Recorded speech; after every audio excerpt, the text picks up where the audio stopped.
Hi, my name is Henderson. I'm recording this video as the final project for my Lady Gaga class. Today I'm going to be discussing what we discussed in week 7 with Lady Gaga's Dark Night and the Poetry of Plath. While I was reading the articles that Rosemary put up, I noticed a lot of different connections that Lady Gaga took with Sylvia Plath, and one of them is her deconstruction of the negative femininities, the article that I really loved, the Gaga stigma.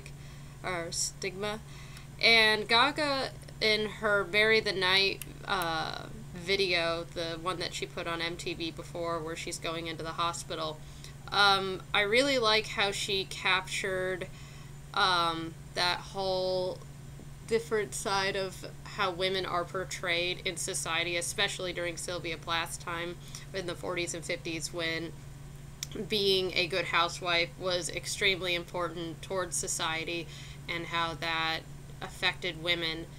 And Gaga really goes into that, into her little monologue there, where even in the video, she cuts off her hair, dyes it different colors, whereas during that time, that is extremely important for a woman, her hair.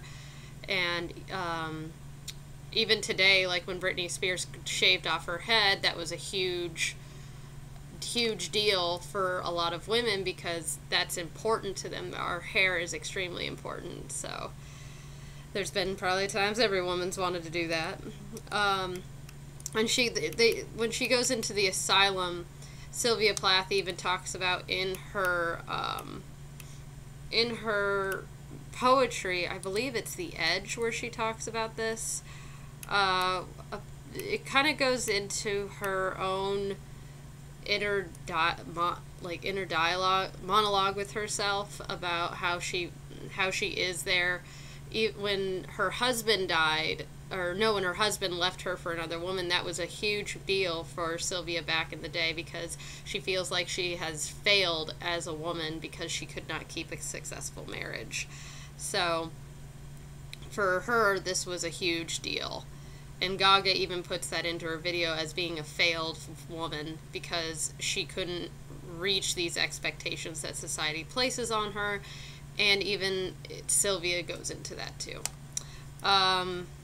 Another thing that Gaga even goes into, which I loved, was that this in the Bury the Night video, that her going insane and accepting this part of herself as being a failed woman, she uses this as an artistic way of connecting to her music. And she does this by emulating the Madonna horror dichotomy, where she realizes through Madonna, the actual actress and the figure Madonna back in the 80s, that in order to get what she wants, she has to become the whore to obtain power over other people. Not even power over other people, but more of power within herself to do what she wants. Even in this article with the Gaga stigmatic, it says, then she does what any girl would do, but what it is any girl would do, she says she's starting over again with something different. And after, changing her hair and her appearance, she still keeps that bedazzler that she has and tweaks her clothing to attract more people. She puts the shiny objects onto her clothing, and that's kind of what the whore, the negative feminine does. The whore, she even in that scene with her with the blonde hair, she has the gum stuck in her teeth. She's talking with her mouth open, but she takes on that negative feminine role that in our society is viewed as such a negative thing. She even goes into this in the end, where she gives into those womanly urges and she becomes the night. She marries the night And that's what she's talking about in that music video, is that she is marrying the night. She is becoming the negative female and embracing both the light and the dark inside of her music and herself, and obtaining what she wants in the end of everything.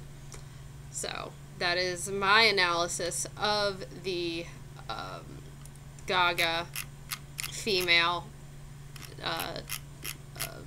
negative femininity, combining that with Sylvia Plath. Okay, thank you. Have a good day.